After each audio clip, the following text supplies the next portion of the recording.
Number 10. Published by Midway, San Francisco Rush 2049 was a racing game that, well, it was just cool.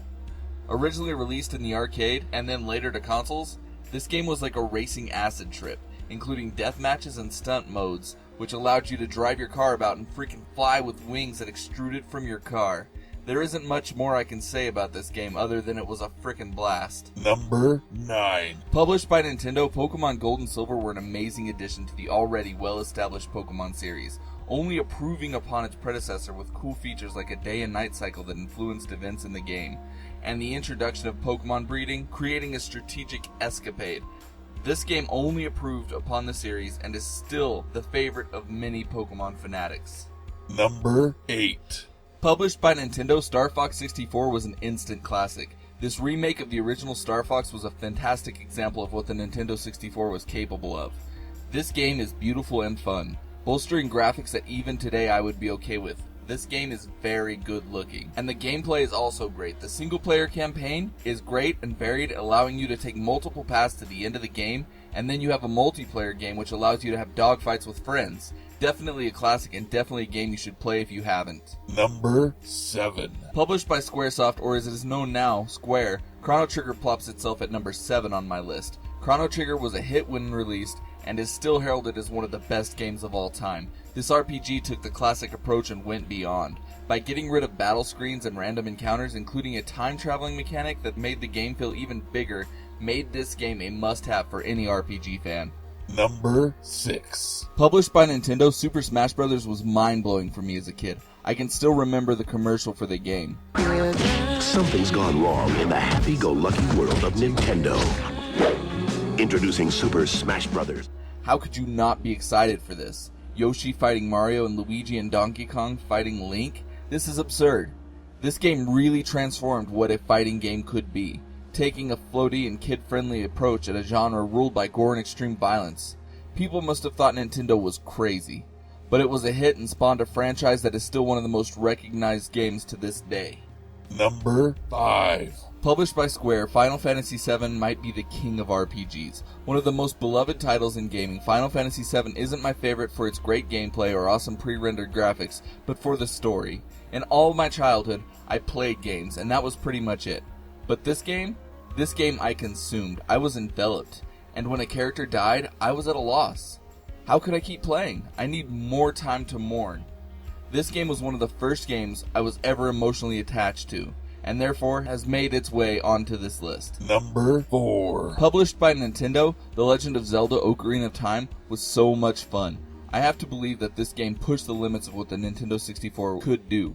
It was so large, so spectacular, nothing about this game felt unpolished. Even the fishing was fun. A great step into 3D graphics for a great franchise, with an adventure that left you feeling accomplished and heroic, and side quests that left you pulling your hair out, not to mention that godforsaken water temple. This game had it all. I even made my own strategy guide for this game. I loved it that much.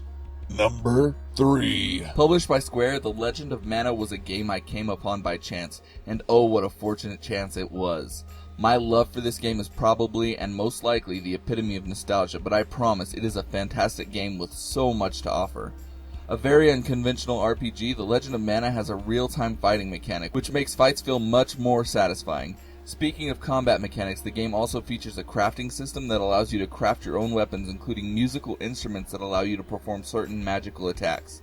The game also features a ranch where you could take monster eggs you found in your adventures, or even in your ranch if you had already had pets, and raise them to aid you on your quest. And as if that weren't cool enough, it also included a place to make golems, which you could choose to take with you. The world you play in is created by placing artifacts you find in your adventures and place on the map to reveal new areas. The game is not exactly linear, and has a very interesting story. Now, as if I haven't said enough about this game already, I have to talk about the music. Oh my god, it's beautiful.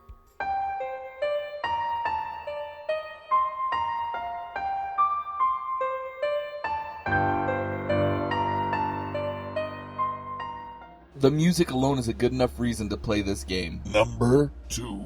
Published by Nintendo and later Microsoft, Banjo-Kazooie set the standard for what an action-adventure platformer could be. Rare took what Nintendo did with Super Mario 64 and only improved upon it, with features like 9 learnable moves. And this game was so much fun. And it's hilarious. Everything down to the art style is done with a charming, quirky attitude, and it all fits together perfectly. The music, the characters, their attitudes, even the way the flowers look. It's all perfect. Any gamer that considers themselves a completionist and doesn't mind scouring a level for that last item owes it to themselves to play this fantastic game. Number 1. Published by Nintendo, Super Mario World has a very special place in my heart. I could play that game over and over and over again. As far as I'm concerned, this game is the greatest 2D platformer of all time. The gameplay, the graphics, it's all top notch. Let's not forget that this is also the game that brought us the lovable Yoshi. Building on the gameplay of the former Mario titles, Super Mario World introduces the Cape Feather, allowing Mario to fly indefinitely, a spin jump attack allowing Mario to break blocks underneath him, and with Yoshi comes some other cool gameplay mechanics, like eating different colored shells and providing different power-ups for the Yoshi. And Yoshi craps out 1-ups. The game is good looking, fun, and I believe the game holds up even today. Alright guys, that's the end of the list. Disagree with my list? Did I get something wrong? Let me know in the comments below. And if you enjoyed this video, be sure to give me a thumbs up to let me know. And remember, subscribe if you want to see more.